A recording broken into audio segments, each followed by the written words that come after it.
પંચમહાલ જિલ્લામાં 25 થી 28 ઓગસ્ટ દરમિયાન એટલે કે 3 દિવસ સુધી મેઘ કહેર જોવા મળ્યો હતો। ભારે વરસાદના પગલે મકાઈ અને શાકભાજીના પાકને ભારે નુકસાન થયું। એક તરફ જંગલી ભૂંડ અને નીલગાય દ્વારા પાકને નુકસાન કરવામાં આવ્યું, બીજી તરફ કુદરતનો કહેર પણ નજરે પડ્યો। ત્યારે ખેડૂતોની સ્થિતિ કફોડી બની ગઈ છે। જિલ્લામાં 1.61 લાખ હેક્ટર જમીનમાં વાવેતર કરાયું હતું, જેમાંથી 60,000 હેક્ટરમાં ભારે વરસાદ અને પવનના કારણે પાકને નુકસાન થયું હોવાનું પ્રાથમિક તબક્કે બહાર આવ્યું છે। ખેડૂતો દ્વારા તંત્ર પાસે સર્વે કરી વળતરની માંગ કરાઈ રહી છે। ત્યારે આ અંગે જિલ્લાના ખેતીવાડી અધિકારીએ જણાવ્યું હતું કે સર્વેની કામગીરી ચાલુ છે। થોડા સમયમાં નુકસાનનો ચોક્કસ આંકડો સામે આવશે, ત્યારબાદ સહાયની કામગીરી હાથ ધરાશે।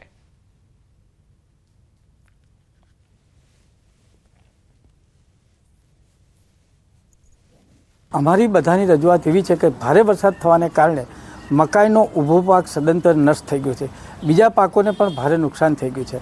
તો અહીંના બધા ખેડૂતોની બધાની માગ એવી છે કે તાત્કાલિક ખેતીવાડી વિભાગ દ્વારા આ જે પાકોને નુકસાન થયેલું છે એનું તાત્કાલિક સર્વે થઈ જાય।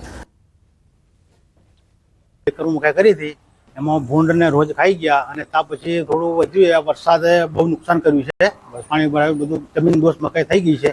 એટલે હવે જે કંઈ હતું એ બધું જ પૂરું થઈ ગયું છે। એમાંથી ગુજરાત બધું ચલાવતા હતા, પણ અત્યારે બધું જ પૂરું થઈ ગયું છે। એટલે હવે જે કંઈ સરકારને માંગણી કરીએ છીએ કે જે કંઈ વળતર અમને થોડું ઘણું વળતર આપે। મકાઈનો પાક, સોયાબીનનો પાક, કપાસ અને શાકભાજીમાં અસરગ્રસ્ત થયેલ છે।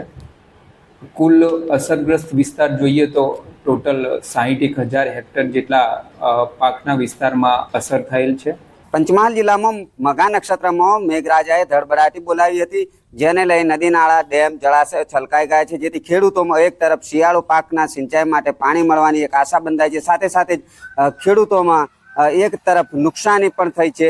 જે રીતે વરસાદી માહોલ પવન સાથે જામ્યો હતો અને જેને લઈ મકાઈનો જે પાક છે તે તમામ આડો પડી ગયો છે અને આડો પડી જતા જ ખેડૂતોનો તૈયાર થયેલો મકાઈનો પાક હાલ બિલકુલ ખલાસ થઈ ગયો છે એમ કહેવું પણ અતિશયોક્તિ નથી। હું આપને સીધા દ્રશ્યો બતાવીશ, આપ દ્રશ્યોમાં જોઈ શકો છો જે પ્રમાણે હાલ ખેડૂતોની હાલત છે। ખેડૂત જુઓ છો, ખેડૂત નિરાશ વદને પોતાનો પાક આડો પડી ગયો છે તેને નિહાળી રહ્યો છે। માત્ર જ દિવસોમાં 8 થી 10 દિવસમાં મકાઈનો પાક તૈયાર થયા બાદ લણવાની આરે આવી ગયો હતો અને જે તમામ પાક છે તે જમીનદોસ્ત થઈ ગયો, જેથી ખેડૂતોને હાલ મોટું આર્થિક નુકસાન સહન કરવાનો વારો આવ્યો છે। પંચમહાલ જિલ્લાની વાત કરવામાં આવે તો 1,61,000 હેક્ટર જમીનમાં ખેડૂતોએ ચોમાસાની ખેતી કરી હતી। જિલ્લામાં મુખ્યત્વે મકાઈનો પાક કરવામાં આવતો છે અને મકાઈના પાક પર ખેડૂતોને એક આશા બંધાતી હોય છે। જિલ્લા ખેતીવાડી અધિકારીના જણાવ્યા મુજબ પંચમહાલ જિલ્લામાં 60,000 હેક્ટર જમીનમાં અસરગ્રસ્ત વિસ્તાર તરીકે હાલ સર્વે કરવામાં આવી રહ્યું છે। સાથે સાથે જ આગામી દિવસોમાં સર્વેના રિપોર્ટ બાદ નુકસાન અંગેનું વળતર ચૂકવવા માટે સરકારને રિપોર્ટ કરવામાં આવશે। પરંતુ હાલ તો પંચમહાલ જિલ્લાના જે ખેડૂતો છે તે બેહાલ થયા છે અને તેમની કફોડી હાલત બની છે, જેથી ખેડૂતો દ્વારા સરકાર દ્વારા નુકસાનીના વળતર અંગેની માગણી કરવામાં આવી રહી છે। જામનગરમાં પડેલા ભારે વરસાદથી ખેડૂતોને પારાવાર મુશ્કેલી વેઠવાનો વારો આવ્યો છે। પવન સાથે પડેલા વરસાદના કારણે ખેતરોમાં વીજપોલ ધરાશાયી થતા વીજ પુરવઠો ખોરવાયો। ખેડૂતોની માંગ છે કે સૌથી પહેલા વીજ પુરવઠો શરૂ કરવામાં આવે। વીજપોલ ધરાશાયી થવાના કારણે ખેતરોમાં જવું પણ મુશ્કેલ બન્યું છે, પાકને પણ નુકસાન થઈ રહ્યું છે। ધ્રોલ પંથકના સોયલ ગામના ખેડૂતો આપણી સાથે છે। શું કહેશો, અત્યારે ખેતીની વીજળી ઘણા સમયથી ગુલ છે, અઠવાડિયું થવા આવ્યું, જે અનરાધાર વરસાદ વરસ્યો હતો તેને લઈને ખેતરોમાં હજી પણ વીજ પોલ પડ્યા છે, શું કહેશો?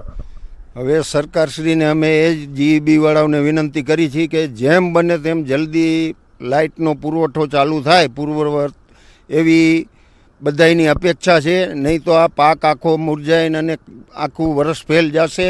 જો ગામડામાં હશે તો તમારે સિટીમાં કાંઈક એનો લાભ મળશે। હજી મજૂર તો બાકી ગામમાંથી પાણી ભરીને જાય છે તો એ કંટાળી જાય છે, બરાબર। આ પાણી અત્યારે લાઇટું નથી તો પી નથી લાગતા। મને એમ કે હવે જેટ લાઇટું અહીંયા આવે તો અમારે પાણી ઘરેથી ગામમાંથી લઈ ન જવું પડે।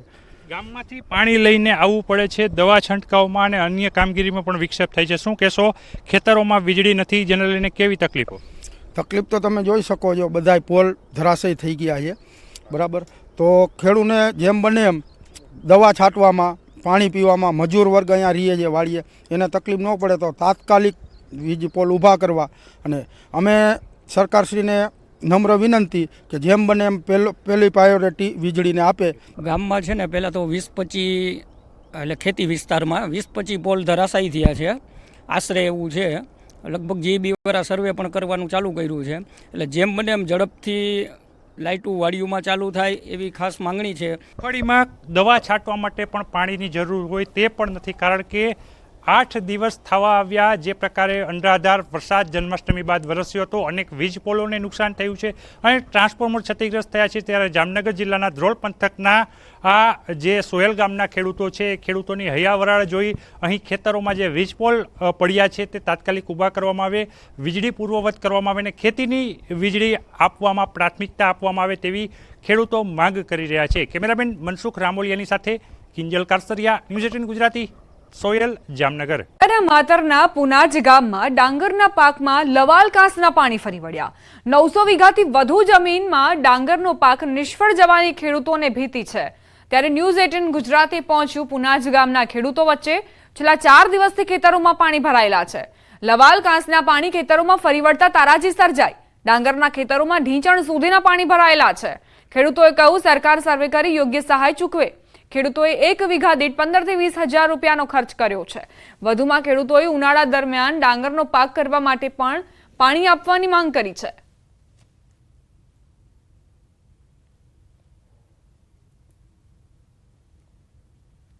વરસાદના લીધે જો ફૂલ પાણી આવી ગયું બધે અને કોસ સાફ સફાઈ નતું કર્યું તે અમારે બધું કોસનું પાણી જ બધે ફરી વળ્યું છે. કેટલું નુકસાન? હવે 1000-1500 વીઘાનું બધું નુકસાન જ છે. હવે જ્યારે જરૂર હતી ત્યારે કેનાલમાં પાણી આવ્યું નહીં, ત્યારે અમે આગળ ગમે તેમ કહીને આમ તેમ દમતા બમતા મૂકીને કાહળીમાંથી નિકાસમાંથી મૂકીને અને ધરું ઉછેરીને મોટા કર્યા. પછી છે તે પાણીનો વરસાદ આવી ગયો એકદમ, તે બધી ચારી તમે જુઓ બધી ભરી ગયેલી છે. ખેડા જિલ્લામાં ઉપરવાસમાં ભારે વરસાદ અને અહીં આગળ સામાન્ય વરસાદમાં ખેડૂતોના ખેતરોમાં જળબંબાકારની સ્થિતિ થઈ છે.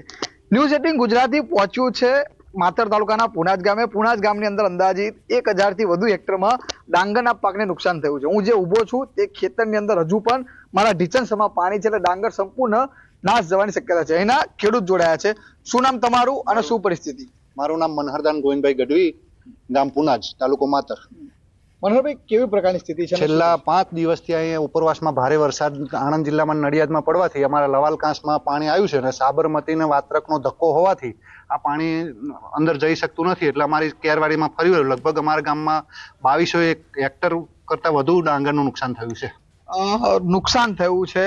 અન્ય પણ ખેડૂત છે. કેટલા રૂપિયાનો વીઘા દીઠ ખર્ચો કર્યો હતો અને કેવા પ્રકારનું નુકસાન થયું? અંદાજે તો આચેકા ખેડૂતના 20 થી 25 થયો છે. રોપામણ ને બધું અને ખાતર અન્ય નાખ્યું છે તે 35 થી 40 એક વીઘે ખર્ચો લાગ્યો છે. બરાબર. વીઘા દીઠ 30,000 રૂપિયા જેટલો ખર્ચો થયાનું ખેડૂતો જણાવે છે. અન્ય પણ એક ખેડૂત છે, તેમની સાથે પણ વાત કરવાનો પ્રયત્ન કરીશું. દાદા, ડાંગર આફર થવાનું નથી એવું લાગી રહ્યું છે, શું કહેશો? ડાંગર તો હવે થાય નહીં. હવે બીજું શું પાક કરો એની ઉપર ગામનો આખો આધાર રહ્યો. લગભગ બધી જ ડાંગર બોરાણમાં જઈ છે. આ છોડવામાં ઝાડીને ઊભા છે એ કંઈ છોડવો રહેવો લાગતો નથી. અમે સરકાર પાસે તો એટલી જ અપેક્ષા રાખી શકીએ કે જે થાય એ યથાયોગ્ય અમને મળતર આપે, વત્તા ઉનાળુ પાક માટે પાણીની સગવડ કરી આલે. કારણ કે 1 વીઘે લગભગ 15 થી 20 હજાર રૂપિયા ખર્ચો થયેલ છે, જે હાલમાં કંઈ મળી શકે એમ નથી અને કોઈ વળતરની આશા નથી. એટલે કહી શકાય કે એના ખેડૂતો એક જ વાત કરી રહ્યા છે કે તેઓનો સરકાર દ્વારા સર્વે કરાવી અને તેમને વળતર ચૂકવે. ફરીથી દ્રશ્યો બતાવીશ કે આપ જોઈ શકો છો કે જે તમામ ડાંગર છે, આ તમામ ડાંગર પાણીમાં ગરકાવ થઈ ગઈ છે. હું પણ અત્યારે ઢીસણસમાં પાણીની અંદર ખેતરમાં ઊભો છું અને આ તમામ પાક નિષ્ફળ જવાના કારણે ગામ લોકોની એક જ વાત છે કે સરકાર દ્વારા આના સર્વે કરી અને તેમને યોગ્ય વળતર રૂપે સહાય ચૂકવવામાં આવે. તેમજ ઉનાળા દરમિયાન આ ખેડૂતોને જો પાણી આપવામાં આવે તો ફરીથી તે ઉનાળુ સિઝન લઈ શકે, કારણ કે શિયાળુ પાક પણ હવે નિષ્ફળ જવાનું લોકોને ભીતિ સેવાઈ રહી છે. ઉમંગ પટેલ, ન્યૂઝ 18 ગુજરાતી, પુનાજ, ખેડા. માં ગરમીનો પ્રકોપ રહી શકે છે તેવી આગાહી પણ રમણીક વામજાએ કરી છે. વર્ષની અંદર દિવાળીથી દિવાળી 26 વિછુડા હોવાથી એક વિછુડો એટલે 378 દિવસ ગરમી. ભાદરવા મહિનામાં અને પણ નોરતામાં પણ અતિ ભારે ગરમી પડશે. એને ગરમીનું કારણ હોવાથી, કારણ કે હજી પણ એક જે આપણે કાનનો જન્મ થાય, જન્માથી અંદર જે ભૂર પવન એટલે ઈશાનનો પવન વાવાથી અતિ ભારે ગરમી થશે.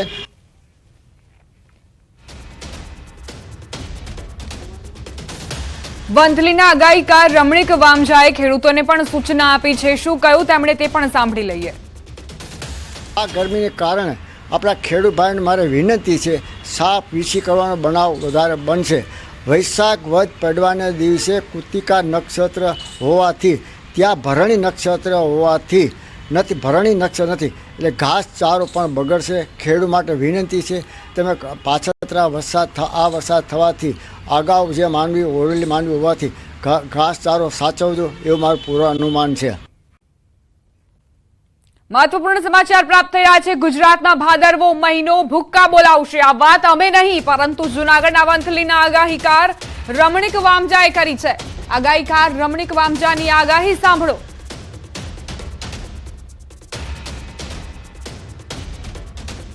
13 તારીખથી 15 તારીખની અંદર વરસાદ સારો થશે. ગાજી કારણ કે ગરમી પ્રમાણ વધવાથી પવનની દિશા બદલાવાથી વરસાદ પણ સારો થશે ને બપોર પછી મંડાણી વરસાદ થશે.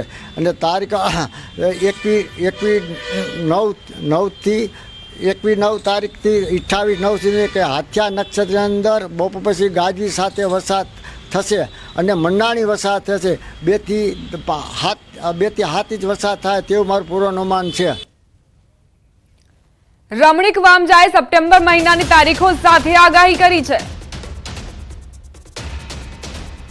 તારીખ 3/9/2024 તારીખ 9/9 વરસાદ તેમાંની અંદર એક વીછીડો બે છે. અત્યારે આ વરસાદ અમરેલી, ભાવનગર, જૂનાગઢમાં પણ બપોર પછી મંડાણી વરસાદ થાય અને આ વરસાદ હજી પણ ઘણી જગ્યાએ વરસાદ ગાજવી સાથે વરસાદ થશે. 3/9 થી 9/9 તારીખ સુધીમાં બપોર પછી મંડાણી વરસાદ થાય કારણ કે અતિ ભારે ગરમી પડશે. તેમણે ભાદરવામાં તીડના આક્રમણની પણ વાત કરી છે, તે પણ સાંભળીએ. કાર્તિક મહિનાની અંદર જે 12 માસ પૂનમને જોવા પદ્ધતિ હોવાથી જે તીડ પંખી રાજસ્થાન બોર્ડર ઉપર ભાદરવા મહિનામાં અત્યારે જે તીડ પંખી પણ દેખાશે. અત્યારે જે વરસાદ વરસી છે તે ગરમી પ્રમાણ વધારે રહેશે. ગુજરાતના ખેલૈયાઓ માટે ચિંતાજનક સમાચાર પણ વામજાએ આપ્યા છે.